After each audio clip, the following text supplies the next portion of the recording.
ಮಧುರಾ ಅಗ್ರಿಟೆಕ್ಗೆ ನಮ್ಮ ರೈತ ಬಾಂಧವರಿಗೆ ಸ್ವಾಗತ.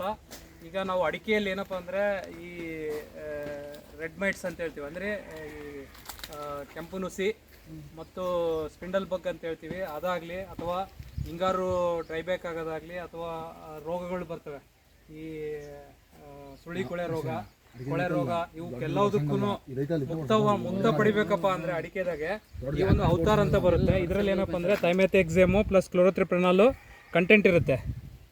ಇದನ್ನೇನಂದರೆ ನಾವು ಈ ಗಿಡ ಇರುತ್ತಲ್ವಾ, ಈ ಡ್ರಿಪ್ ಎಲ್ಲಿ ಹೋಗಿರುತ್ತೋ ಇದನ್ನು ಸ್ವಲ್ಪ ತೋಡಿದರೆ ನಿಮಗೆ ವೈಟ್ ರೂಟ್ಸ್ ಕಾಣುತ್ತೆ. ಅದರಲ್ಲಿ ಒಂದು 50 ಗ್ರಾಮು ಅದರೊಳಗೆ ಹಾಕೋಬೇಕು, ತೋಡ್ಬೇಕು ಸ್ವಲ್ಪ. ಈ ಥರ ನೋಡಿ, ಇಲ್ಲಿ ಈ ವೈಟ್ ರೂಟ್ಸ್ ಕಾಣುತ್ತೆ. ಎಲ್ಲಿ ತೇವಾಂಶ ಇರುತ್ತೋ ಅಲ್ಲೇ ಮಾಡಬೇಕಿದು, ಯಾಕಂದರೆ ತೇವಾಂಶ ಇದ್ರೇ ಅದು ಹಿಡ್ಕೊಳ್ಳೋದು. ಹಾಂ, ಇಲ್ಲಿದೆ ನೋಡಿ, ಈ ಥರ ನಿಮಗೆ ವೈಟ್ ರೂಟ್ಸ್ ಕಾಣುತ್ತೆ. ಇದಕ್ಕೆ ನೀವು ಈ ಒಂದು ಅವತಾರ ಒಂದು 50 ಗ್ರಾಮ್ ಈ ಥರ ಹಾಕ್ಬಿಟ್ಟು ಅದ್ರ ಜೊತೆಗೆ ಥೈಫಿನೈಟ್ ಮಿಥೈಲ್ 75% WP ಅಂತ ಬರುತ್ತೆ, ಅಂದರೆ ರೋಕೋ ಅಂತ ಬರುತ್ತೆ ಬಯೋಸ್ಟ್ಯಾಟ್ದು. ಅದು ಒಂದು 2 ಗ್ರಾಮ್ ಒಂದು ಅರ್ಧ ಲೀಟ್ರು ಅದನ್ನು ಸುರಿದ್ಬಿಟ್ಟು ಗಿಡ ಮುಚ್ಚಿಬಿಟ್ರೆ ನಿಮಗೆ ವರ್ಷದಲ್ಲಿ 2 ಸರಿ ಈ ಥರ ಮಾಡ್ಕೊಂಬಿಟ್ರೆ ಮತ್ತೆ ನಿಮಗೆ ಗಿಡಗಳೇನಪ್ಪ ಅಂದರೆ ಯಾವುದೇ ರೋಗ ಮತ್ತು ಕೀಟ ಬಾಧೆಗಳಿಂದ ತಡೆಗಟ್ಟೋದಕ್ಕೆ ಅನುಕೂಲ ಆಗುತ್ತೆ. ಮತ್ತು ನೀವು ಬೇರುಗಳು ಡೆವಲಪ್ಮೆಂಟ್ ಆಗಿ ಗಿಡ ಚೆನ್ನಾಗಿ ಗ್ರೋತ್ ಬರುತ್ತೆ.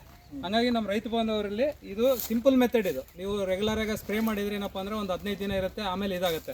ಇದು ಹಂಗಲ್ಲ, ನೀವು ಇದು ಪರ್ಮನೆಂಟಾಗಿ ನಿಮಗೆ ಒಂದು ಸೊಲ್ಯೂಷನ್ ಇದ್ದಂಗೆ. ಏನಂದರೆ ಇದನ್ನು ಹಾಕಿದ ತಕ್ಷಣ ಬೇರುಗಳು ಅದರಲ್ಲಿ ಸ್ಲೋ ಆಗಿ ಹೆಂಗೆ ತೇವಾಂಶ ಬರ್ತಾ ಇರುತ್ತೋ ಹೇಳ್ಕೊಂಡು ಪೂರ ಗಿಡದ ಮುಖಾಂತರ ಎಲ್ಲ ಹೋಗುತ್ತೆ.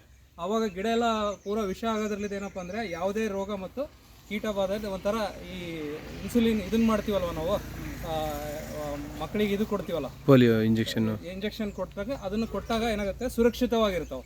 ಹಾಗಾಗಿ ನೀವು ಇದನ್ನು ಉಪಯೋಗಿಸಿ ನಿಮಗೇನು ಕೊಟ್ಟಿದ್ದೀವಲ್ಲ ಮಾಡಿ ನೋಡಿ, ಡಿಫ್ರೆನ್ಸ್ ನೋಡಿ, ಗೊತ್ತಾಗುತ್ತೆ ಇದ್ರದ್ದು ಏನನ್ನೋದು. ನಿಮ್ಮ ಮುಂದೆ ನೀವು ಎಲ್ಲದಕ್ಕೂ ಮಾಡ್ಕೊಳಕ್ಕೆ ಅನುಕೂಲ ಆಗುತ್ತೆ. ಓಕೆ, ಧನ್ಯವಾದ.